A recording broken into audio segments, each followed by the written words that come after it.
সুভাষপাড়ার গ্রামবাসীরা মেয়রের কাছে স্মারকলিপি প্রদান করেছেন, তাৎক্ষণিক সমাধানের আশ্বাস মেয়রের। শুক্রবার সীতারামপুরের ১৯ নম্বর ওয়ার্ডের সুভাষপাড়ার গ্রামবাসীরা আসানসোলের মেয়রের কাছে একটি স্মারকলিপি প্রদান করেন। এই স্মারকলিপির মাধ্যমে গ্রামবাসীরা তাদের এলাকায় ড্রেনেজ, রাস্তা এবং অন্যান্য মৌলিক সুযোগ সুবিধার অভাবের মতো গুরুতর সমস্যাগুলি তুলে ধরেছেন। সুভাষপাড়ার বাসিন্দারা জানিয়েছেন যে টানাভারী বৃষ্টিপাতের ফলে রাস্তায় জল জমা হচ্ছে, যার ফলে তাদের দৈনন্দিন জীবনে অসুবিধার কারণ হয়ে দাঁড়িয়েছে। রাস্তায় হাঁটা কঠিন হয়ে পড়ে এবং শিশুদের স্কুলে যাওয়াও একটি বড় সমস্যা হয়ে দাঁড়ায়।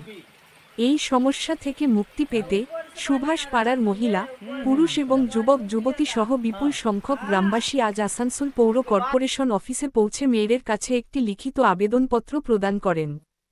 গ্রামবাসীরা মেয়রকে যত তাড়াতাড়ি সম্ভব ড্রেনের ব্যবস্থা করার জন্য অনুরোধ করেছেন।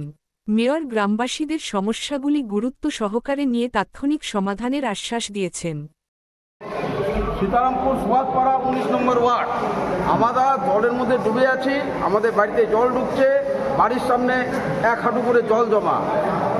আমরা স্লিপ খেয়ে খেয়ে পড়ছি, ওইভাবে আমরা যাওয়া আসা করছি, বাজারও যেতে পারছি না ঠিকমতো।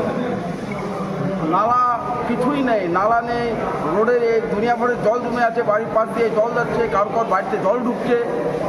কী করে কী করবো আমরা? মেয়রের কাছে আসছিলেন, কি বললো মেয়র? মেয়র বললো যে আমরা ইঞ্জিনিয়ার পাঠাচ্ছি, পাঠিয়ে গিয়ে ইনকোয়ারি করে আসবে, তারপরে আমরা ওটা যত সম্ভব তাড়াতাড়ি কাজ করব। কি নাম আপনার? আমার নাম সুনীল কর।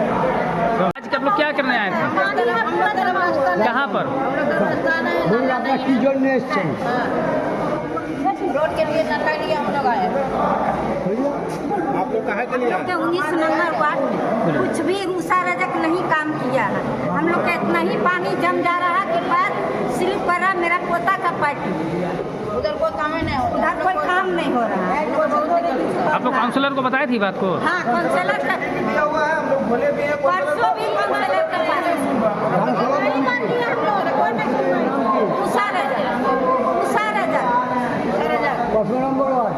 19 नंबर কোন এলাকা? सीतारामपुर सुभाषपाड़ा।